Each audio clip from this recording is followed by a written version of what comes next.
누가복음 22장 63절에서 71절 다 찾으셨으면 다 같이 자리에서 일어나셔서 저와 여러분 한 절씩 교독하도록 하겠습니다. 누가복음 22장 63절입니다. 지키는 사람들이 예수를 희롱하고 때리며 그의 눈을 가리고 물어 이르되 선지자 노릇하라 너를 친 자가 누구냐 하고 이 외에도 많은 말로 욕하더라. 날이 새매 백성의 장로들 곧 대제사장들과 서기관들이 모여서 예수를 그 공회로 끌어들여 이르되 내가 그리스도이거든 우리에게 말하라. 대답하시되 내가 말할지라도 너희가 믿지 아니할 것이요 내가 물어도 너희가 대답하지 아니할 것이니라. 그러나 이제부터는 인자가 하나님의 권능의 우편에 앉아 있으리라 하시니 다 이르되 그러면 내가 하나님의 아들이냐 대답하시되 너희들이 내가 그라고 말하고 있느니라. 같이 있습니다. 그들이 이르되 어찌 더 증거를 요구하리요 우리가 친히 그 입에서 들었노라 하더라. 아멘. 아멘. 다 같이 자리에 앉으시겠습니다. 잠시 기도할게요. 하나님 아버지 감사합니다. 이 시간의 주인은 오직 우리 주 예수 그리스도밖에 없는 줄 우리가 믿습니다. 성령께서 우리 심령 가운데 임재하여 주사 이 깊고 심오한 십자가의 진리를 우리가 조금이나마 깨달을 수 있도록 우리에게 가르쳐 주시고 알게 하여 주시옵소서. 하나님, 우리를 하나님께서 구원하여 주시고 믿는 자로 세워 주셨는데 우리가 이 십자가를 묵상하면서 이번 한 주를 살아가기를 원하오니 그 가운데 숨겨진 신비로운 하나님의 생명의 말씀이 묵상되게 하시고 놀라운 은혜가 우리를 덮어 주옵소서. 감사드리며 예수님의 이름으로 기도합니다. 아멘. 제가 대학 다닐 때요 3학년인가 4학년 때 구약윤리라는 과목을 들은 기억이 납니다. 그 과목이 어떤 과목이냐면 구약에 있는 그 율법들이 있잖아요.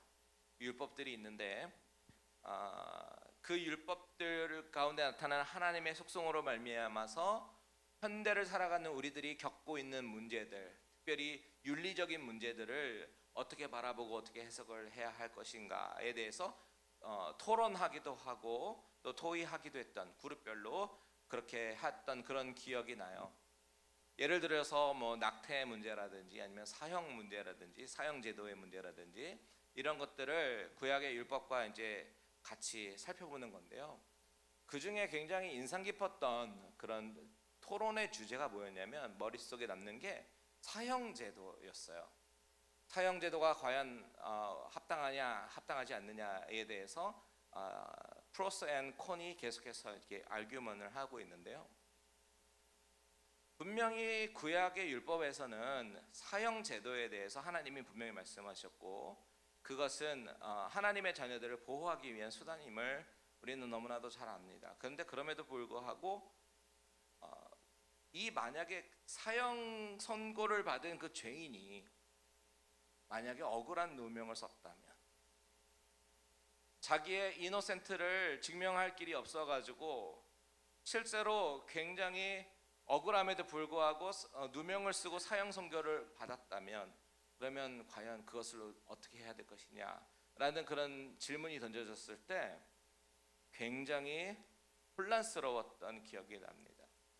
왜냐하면 여러분 사람의 재판은 완전하지가 않잖아요. 충분히 조작할 수 있고 충분히 그럴 가능성도 있잖아요. 이렇듯 재판에 있어서 가장 중요한 기본 전제가 뭐냐면 바로 공평성과 투명성입니다. 공정해야 돼요. 모든 사람이 다 공평한 재판을 받을 수 있다면 그 재판은 모두가 신뢰할 수 있고 그 결과에 순복할 수 있을 겁니다. 그런데 오늘 우리가 보는 예수님의 재판은 어떻습니까? 불법과 불의가 난무한 그런 재판임을 우리는 보게 됩니다. 여러분 유대인들이 보고 연구하는 미시나라는 책이 있어요. 유대인의 율법을 구약 율법 창출레미시 5세 5경을 중심으로 낸 율법을 토라라고 얘기를 하고 그 토라에 있는 율법을 실제 생활에 우리가 어떻게 적용할 것이냐 정리한 책이 미시나라는 책이에요. 이 미시나 책의 4부에 보면 사네드린이라는 섹션이 있는데 그 사네드린이라는 섹션에 보면 당시 사형제도라든지 아니면 증인을 신문하는 방법이라든지 재판 절차가 아주 상세하게 기록되어 있습니다. 그곳에 나오는 재판법을 바탕으로 오늘 성경을 보게 되면요, 예수님의 재판 과정은 굉장히 불법이 난무한 그런 재판임을 우리는 알 수 있어요. 그 불법의 요소들이 여러 가지가 있지만 대표적인 것을 몇 가지 말하면, 첫 번째는 시간대입니다. 사내들인 재판법에 의하면 모든 형사 재판은 낮에 시작해서 낮에 끝내야 해요. 그리고 안식일이나 유월절처럼 큰 절기 전날에는 재판을 시작할 수도 없습니다. 그런데 예수님께서 겟세마네 동산에서 기도하고 계실 때 체포당했잖아요. 이미 어두워졌습니다. 그래서 요한복음에 보면요, 정말 군사들이 횃불을 들고 나타났대요. 횃불과 무기들을 가지고 나타났다라고 요한복음 18장 3절에 기록되고 있죠. 이미 어두웠다라는 겁니다. 불법입니다. 또 지난주에 살펴봤던 베드로의 그 세 번의 부인의 장면도 보면 베드로가 어디서 무엇을 쪼이고 있었어요? 대제사장 앞뜰에 뒷뜰에서 모닥불을 쬐고 있었잖아요. 왜 모닥불을 쬐입니까? 새벽이니까요. 추우니까요. 그러니까 재판이 일어날 수 없는 시간이었어요.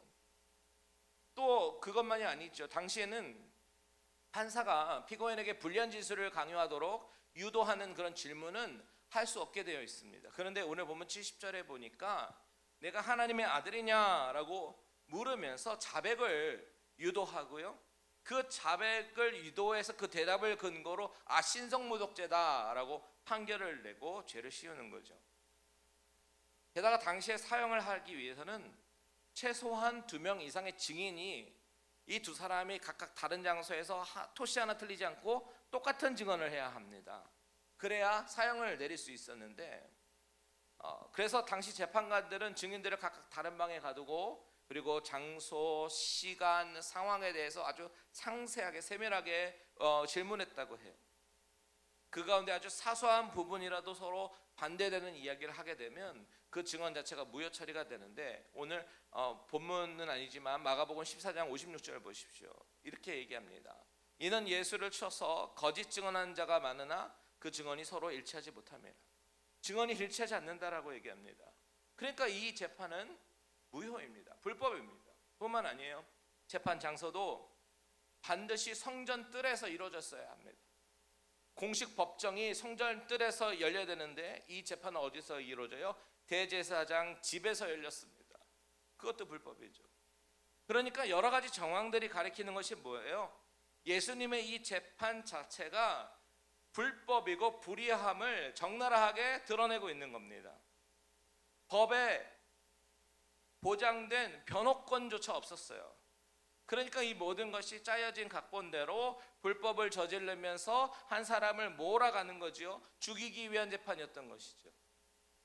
바로 그 불의한 재판이 누가복음의 저자 누가의 시선으로 기록된 것이 바로 오늘 저와 여러분이 읽은 본문입니다. 그렇다면 성경은 이 재판 과정을 이렇게 진술하면서 단순히 이 재판은 불법이다, 불의하다, 이것만을 드러내기 위해서 이것을 과연 기록했을까요? 사복음서 저자가 한 명도 빠지지 않고 이 재판 과정을 다 기록하게 됐는데, 이 사복음서 저자들이 다 이 재판은 잘못된 거다, 이 메시지만을 전하기 위해서 과연 이것을 기록했겠느냐라는 겁니다. 아닐 겁니다. 뭔가 더 다른 의미가 분명히 있기 때문에 아주 이렇게 상세하게 기록한 거예요. 그렇다면 바로 그 의미가 뭐냐는 거죠. 우리는 이런 질문을 하면서 오늘 본문을 함께 봐야 되는데, 그래서 우리가 이런 질문을 같이 품고 봐야 됩니다. 어떤 질문이냐? 왜 예수님이 이 자리에 계셨을까? 그리고 예수님은 왜 침묵하셨을까? 시종일관. 이것을 우리가 물어보면서 한번 알아나가면 좋을 것 같습니다. 자, 먼저 예수님은 지금 끌려가십니다. 어떻게 끌려가시냐? 63절 한번 보세요. 63절에 보니까 사람들이 예수를 희롱하고 때립니다.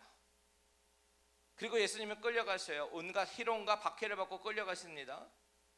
요한복음 18장 12절과 13절에도 보면 군대와 천부장과 유대인의 아랫사람들이 예수를 잡아 결박하여 라고 얘기합니다. 끌고 갔다라고 얘기하는 거죠. 마태복음 26장 57절도 한번 보시면요, 예수를 잡은 자들이 예수님을 어떻게 해요? 끌고 대제사장으로 갔다. 여러분, 우리는 여기서 이 예수님의 끌려가심을 주목해 봐야 됩니다. 오늘 본문도 66절에 보니까 예수를 그 공회로 끌어들였다라고 이야기하고 있는데, 이 모든 복음서 저자들의 이 증언을 토대로 우리가 생각을 해보면 예수님은 지금 짐승처럼, 죄인처럼 끌려가셨구나라는 것을 우리가 알 수가 있어요. 제가 왜 이것을 주목해 보냐, 이 끌려가심이 의미하는 것이 있기 때문에 그렇습니다. 이것이 왜 중요하느냐, 여러분, 이 끌려가심으로 말하려고 하는 것은 예수님이 사람들로 인해서 끌려가심으로 인해서 바로 구약 제사의 제물의 모습을 오버랩시키는 거예요. 즉 예수님의 끌려가심은 구약의 제사를 성취하고 있다라는 것을 보여주고 증거하고 있는 겁니다. 보십시오. 레위기 6장 6절 다 같이 한번 읽습니다. 시작. 그는 또 그 속건 제물을 여호와께 가져갈지니 곧 내가 지정한 가치대로 양떼 중 흠없는 숫양을 속건 제물을 위하여 제사장에게로 끌고 갈 것이요. 자, 이 구절에서 우리가 주목해 보아야 할 두 가지 단어가 있는데, 하나는 흠없는 숫양이라는 그 부분이고, 또 다른 하나는 끌고 간다라는 부분입니다. 먼저 끌고 간다는 부분을 먼저 이야기가 나왔으니까 생각해 보면요, 주님은 끌려가셨어요. 마치 제물처럼, 제물로 끌려가는 어린 양처럼 끌려가셨습니다. 당시 제물은요 스스로 걸어가지 않습니다. 끌려가는 거예요. 누구에게 끌려가죠? 제사장에게 끌려갑니다. 그런데 그 장면이 예수님께서 재현되고 있는 거죠. 예수님에 의해서 재현되고 있는 거예요. 안나스와 가야바에게 제물처럼 끌려가셨다. 그런데 여러분, 이 장면이 이미 이사야서에서 예언되어 있다라는 사실이 더 놀랍습니다. 이사야 53장 7절에 보면 마치 도수장으로 끌려가는 어린 양과 같이, 자, 예수님은 짐승 취급당하시고 죄인 취급당하셨어요. 하지만 이것이 결코 우연이 아니라는 사실을 성경은 보여주고 있는 거죠. 이미 수천 년 전 구약의 제사제도와 선지자들의 예언에 의해서 이것이 성취가 되고 있구나라는 것을 증명하고 있는 거예요. 뭘 증명해요? 이분이 바로 제물이시다. 우리의 죄를 속량할 제물이 친히 되시는 메시아가 바로 이 예수 그리스도다라는 것을 증거하고 있다는 거죠. 여러분, 우리는 이미 예수님이 돌아가시고 부활하시고 승천하신 그 이후의 세대를 살고 있는 사람들이에요. 그래서 성경은 우리들에게 말하고 있죠. 어떻게 구원을 받느냐? 바로 믿는 믿음으로 구원을 받는데요. 무엇을요? 예수께서 바로 나의 죄를 짊어지시고 나의 죄를 속량하시기 위해서 돌아가시고 부활하시고 승천하시고 다시 오실 것을 믿는다면 그 믿음으로 우리는 구원을 얻을 것이다 라고 성경은 증거하고 있죠. 우리 로마서 10장 9절에서 10절 같이 한번 읽습니다. 시작. 내가 만일 내 입으로 예수를 주로 시인하며 또 하나님께서 그를 죽은 자 가운데서 살리신 것을 내 마음에 믿으면 구원을 받으리라. 사람이 마음으로 믿어 의에 이르고 입으로 시인하여 구원에 이르느니라. 이렇게 증거하잖아요. 그렇다면 여러분, 질문이 생기지 않아요?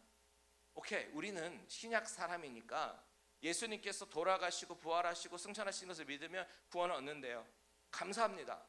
그렇다면 구약의 신도들은, 구약의 성도들은 그러면 어떻게 구원을 받을까요? 그런 질문이 생기지 않겠어요?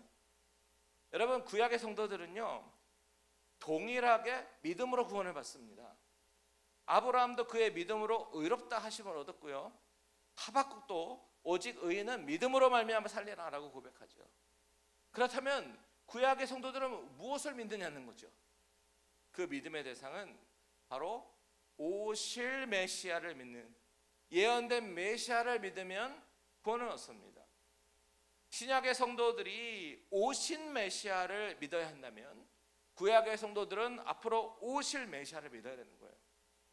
그들은 완전한 구속의 내용을 다 깨닫지는 못했어요. 하지만 하나님이 죄를 속할 희생제물을 예비하실 거야, 그 약속을 신뢰했습니다. 여러분, 오늘 지금 우리가 보고 있는 신약 속에서 예수님께서 끌려가시고 재판받으시는 장면을 바라볼 때 어떤 유대인들은 깨달았을 겁니다. 아, 지금 구약의 말씀이 성취되고 있구나. 하나씩 하나씩 맞춰보면서 정말 이분이 메시아일 수 있겠구나라고 깨닫고 있는 사람도 있었습니다. 대표적인 사람이 누구죠? 바로 아리마대 사람 요셉이죠. 마가복음 15장에 보면 아리마대 사람 요셉은요, 당돌하게 빌라도에 가서 예수님의 시체를 달라라고 요구합니다. 우리 같이 한번 읽어볼게요. 4절 시작. 아리마대 사람 요셉이 와서 당돌이 빌라도에게 들어가 예수의 시체를 달라 하니 이 사람은 존경받는 공회원이요 하나님의 나라를 기다리는 자라. 자, 이 사람은 존경받는 누구래요? 공회원이래요. 공회원 누구예요? 사내들인 공회원. 그리고 그는 무엇을 기다리는 사람이에요? 하나님의 나라를 기다리는 사람. 그가 사내들인 공회원이었기 때문에 이 재판이 진행되는 과정에 대해서 너무나도 잘 알았겠죠. 이것은 불법이다. 불법으로 진행되고 있었다는 것을 너무나도 잘 알고 있었을 것이고, 그 사람이 구약 성경에서 예언했던 그 메시아를 간절히 소망하면서 그 메시아의 통치를 기다리던 사람이었기 때문에 어느 순간 깨달은 거예요.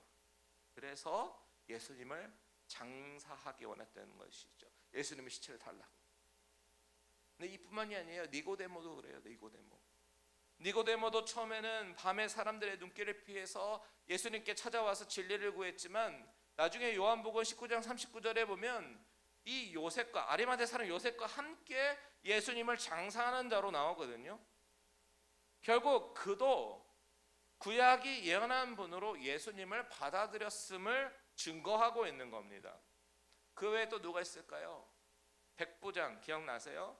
바위가 터지고 하늘이 어두워졌을 때 십자가 밑에서 그분이 메시아다라고 깨달았던 백부장, 그리고 예수님 옆에서 십자가에서 회개했던 그 강도, 예수님께 나중에 나를 기억해달라고. 이 모든 사람들이요, 하나씩 하나씩 예수님이 메시아였음을 깨닫게 되는 증거로 성경은 기록하고 있는 거예요. 이렇듯 예수님이 끌려가시는 장면, 불법 재판을 받으시는 이 장면으로 어떤 사람들은 구약의 예언들이 성취되어져 가고 있는 거구나, 마음이 움직이는 사람들도 있었다. 그 가운데 오늘 우리가 주목해보고 싶은 것은, 이런 구약의 말씀이 성취되는 가운데 우리는 그러면 과연 이 가운데 예수님은 어떤 모습으로 나아가셨는가? 예수님의 모습을 주목해봐야 합니다. 예수님을 보게 되면요, 아무런 대응도 하지 않는 것 같아요. 침묵으로 일관하고 계십니다. 왜 그러셨을까요? 왜 억울하다고 소리 지르지 않으셨을까요? 왜 나는 무죄라고 사람들에게 당당히 변호하지 않았을까요? 여러분, 우리는 어때요? 억울한 일을 당할 때에 우리는 보통 어떻게 반응하죠? 그 억울함을 어떻게 해서든지 풀어보려고, 나의 그 이노센트를 증명하려고 우리는 애를 쓰고 있진 않나요? 저도 가끔 목회를 하다 보면 사실이 아닌 말들이 만들어지거나, 혹은 사실이긴 사실인데 그것이 과장되어서 부풀어져서 저에 대해서 오해하게 만들거나 저를 신뢰하지 못하게 만드는 말이 만들어지는 것을 많이 경험합니다. 그런데 저뿐만이 아니라요, 저희 부모님 세대, 우리의 부모님도 목회를 하셨는데 그것을 옆에서 지켜보면서도 경험했고요, 또 제가 부사역절에 있으면서도 경험했고, 우리 동료 목사님들이랑 수많은 대화를 하면서도 그 안타까운 일들이 많이 일어나는 것을 경험해요. 그래서 어쩔 때는 억울해도 침묵으로 대응해 보기도 하고, 어쩔 때는 나의 입장을 변호하고 변론하고 그 억울함을 풀어보려고 애써 보기도 하는데 결국은 속상함만이 남게 되더라고요. 하지만 하나님이 결국 사람들 앞에서 나의 결백함을 증명해도 속이 후련하지 않고, 또 증명하지 않으면 마음이 많이 속상하고, 여러분, 하지만 하나님이 제 마음을 위로해 주기 시작하니까 제 마음이 많이 풀어지고 녹아지는 것을 경험합니다. 우리는 이렇게 연약한 자들이에요.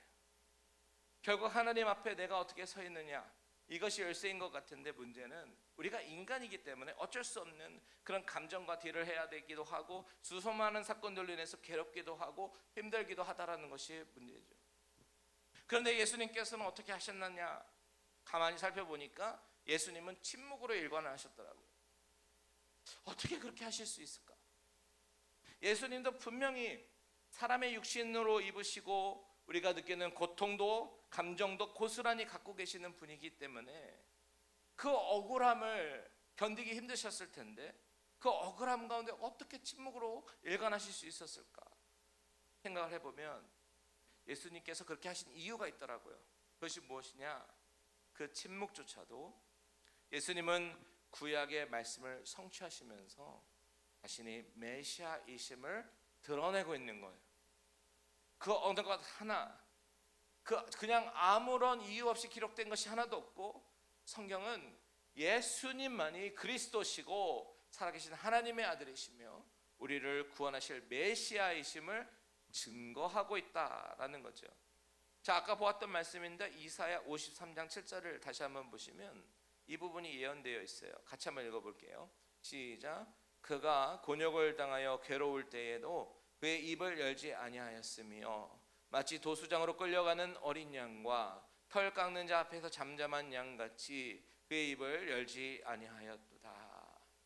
자, 이사야 53장은 메시아에 관한 예언으로 유명한 그런 장이죠. 유대인이라면 다 알고 있었습니다. 근데 예수님이 끌려가고 신문받으면서 희롱받고 폭행을 당하는 그런 순간에서도 아무런 저항도 없이 아무런 변명과 변증도 없이 그저 침묵하고 계시는 그 이유는 바로 예수님이 구약의 제사 제물로 우리의 죄를 담당하고 계시는 바로 그 장면인 거예요. 또 한 가지 볼까요? 아까 읽었던 레위기 6장 6절 다시 보시면 거기에 흠없는 숫양이라는 단어가 나와요. 제물이 되기 위한 조건 중에 하나, 흠이 없어야 된다는 거예요. 당시 제물이 제사장에게 끌려오게 되면 제사장은 뭘 하냐면 바로 흠이 있는지 없는지를 검사부터 합니다. 하나님께 드리는 제물은 반드시 흠이 없어야 되거든요. 그렇다면 여러분 질문 드립니다. 왜 흠이 없어야 될까요? 왜 제물은 흠이 없어야 되겠어요? 물론 드리는 사람의 입장에서는 흠이 없고 정말 좋은 정한 최선의 예물을 드리는 것, 그런 의미도 분명히 있을 겁니다. 그런데 그것만이 전부는 아니에요. 더 중요한 이유가 있는데 그것은 당시 구약의 제사를 드릴 때 이제 제물에게 안수를 하잖아요. 그 안수를 왜 합니까? 드리는 자의 죄를 그 제물에게 전가시키는 거잖아요. 트랜스퍼 하는 거잖아요. 그것이 안수입니다. 그리고 그 제물을 드리는 것이 구약의 제사의 원리예요. 드리는 자가 흠없는, 즉 죄가 없는 깨끗한 제물을 가져와서 안수를 하게 되면 나의 죄가, 드리는 자의 죄가 전가가 되고, 그리고 죄인이 죽어야 되는 그 제단 위에 그 제물이 대신 죽는 거예요. 그것이 바로 구약에서의 제사의 원리, 구원의 원리, 속죄의 원리예요. 그래서 흠없는 제물이 중요한데 여러분 예수님을 보십시오. 예수님이 끌려갑니다. 누구에게로 끌려갑니까? 제사장에게로 끌려가요. 마치 구약의 제물처럼 오버랩이 되죠. 제사와. 그리고 제사장은 이 예수님이 이 제물이 이제 흠없는 것을 조사하는 것처럼 이 예수님이 흠이 있는지 없는지를 검사를 하게 되는데 신문을 합니다. 마가복음 14장 55절이 바로 그 장면인데 같이 한번 읽습니다. 시작. 대제사장들과 온 공회가 예수를 죽이려고 그를 칠 증거를 찾되 얻지 못하니 흠을 찾는데 흠을 찾지 못하니. 대제사장은 샅샅이 찾아보는 거죠. 이 사람에게 죄가 있나 없나. 마치 제사장이 제물의 흠을 검사하는 과정과 똑같아요. 결국 성경에 증거하고 있는 것이 무엇입니까? 예수님은 흠이 없으신 제물임을 증거하고 있는 거예요. 그로 인해서 예수님이 마치 구약의 제사에 있는 제물처럼 저와 여러분의 모든 죄를 담당하시고 끌려가시고 처형당하시는 그 구약의 제사를 이루고 계신다라고 성경은 이야기하고 있는 거예요. 그 가운데 예수님은 아무 말 없이 그저 끌려가던 양처럼 아무 말 없이 침묵하십니다. 그런데 예수님의 이 침묵은 패배가 아니에요. 선택된 침묵입니다. 오늘 본문 보니까 끝까지 침묵을 지키시는 것이 아니라 그 침묵을 깬 순간이 나타나는데 그때가 언제냐? 바로 진리를 선포하실 때, 자신의 정체성을 밝히실 때 입을 여시죠. 우리 69절을 같이 한번 보겠습니다.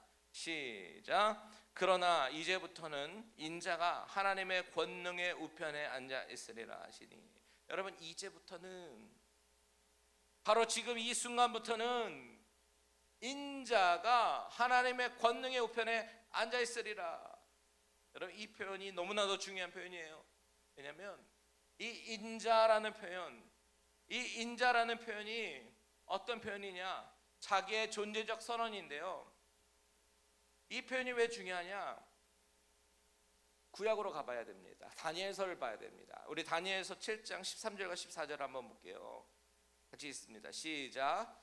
내가 또 밤 환상 중에 보니 인자 같은 이가 하늘 구름을 타고 와서 옛적부터 항상 계신 이에게 나아가 그 앞으로 인도되매 그에게 권세와 영광과 나라를 주고 모든 백성과 나라들과 다른 언어를 말하는 모든 자들이 그를 섬기게 하였으니 그의 권세는 소멸되지 아니하는 영원한 권세요 그의 나라는 멸망하지 아니할 것이니라.